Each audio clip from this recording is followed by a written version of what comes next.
Hello बच्चों, we have this question today and the question says consider the following statement. नीचे जो हमें statement दिया है वो स्टेटमेंट हमें पढ़ना है एंड हमें बताना है कि कौन सा स्टेटमेंट जो है वो करेक्ट है, कौन सा ट्रू है, कौन सा फॉल्स है। तो यहाँ पे स्टेटमेंट हमें दिया गया है, evolution by natural selection have started when cellular form of life with differences in metabolic capability originated on earth.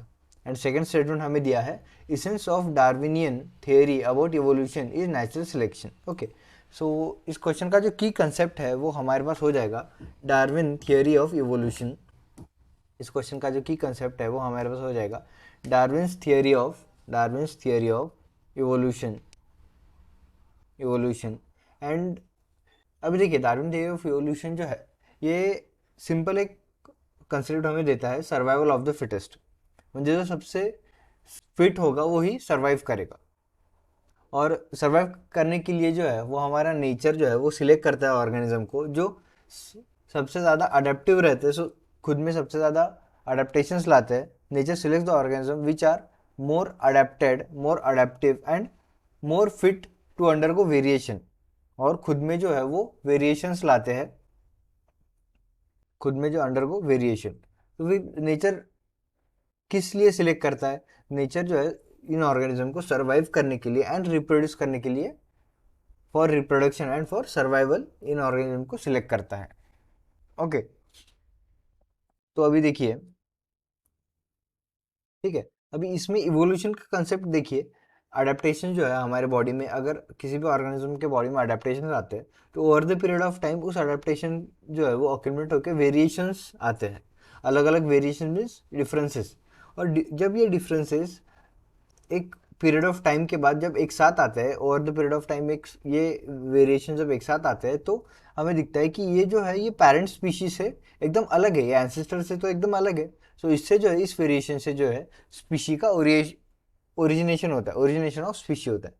सो अगर हम यहाँ पे फर्स्ट स्टेटमेंट की बात करें, evolution by natural selection have started when cellular form of life with differences in metabolic capability originate on earth. तो देखिए, दो सेल है हमारे पास, cell 1 and cell 2। Okay, cell 1 जो है ये कुछ भी मेटाबोलाइज कर सकता है, जो भी इसके सराउंडिंग में है ये किसी भी चीज़ को मेटाबोलाइज कर सकता है, किसी भी चीज़ ऑर्गेनिक चीज़ को खा सकता है। Okay, can metabolise wide variety of food. ठीक है, और दूसरा सेल है जो कि सिलेक्टिव है इसके मेटाबॉलिक प्रोसेस पे। ओके, सिलेक्टिव है इसके ये सारी चीज़ें जो है ये मेटाबोलाइज नहीं कर सकता, कुछ ही चीज़ें हैं जो मेटाबोलाइज कर सकता है। तो अगर आप देखें तो सेल 1 जो है इसके ज़्यादा चांसेस है सरवाइव करने के, क्योंकि इसके पास जो है wide variety of food available है। ओके, इसने खुद को अडेप्ट कर लिया है, खुद के अपने आप को अडेप्ट कर लिया है एंड इवॉल्व कर लिया है कि ये सारे टाइप के फूड जो है वो मेटाबोलाइज कर सके। वहीं पे अगर सेकेंड सेल की हम बात करें तो ये सिलेक्टिव है। अगर ये अपने आप को अडेप्ट नहीं करता है तो over the period of time क्या होगा, ये फर्स्ट सेल जो है इसको ओवरकम कर लेगा एंड फर्स्ट सेल का जो पॉपुलेशन है वो बढ़ जाएगा एंड सेकंड सेल जो है एक्सटेंड हो जाएगा एज ये अडेप्ट नहीं करना चाहता।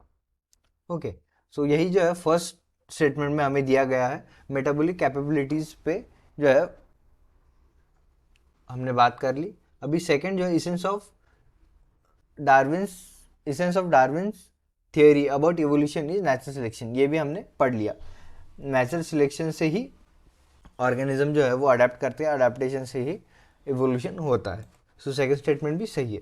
सो answer of this question would be option B, both first and second are true. I hope you understood it well. Best of luck.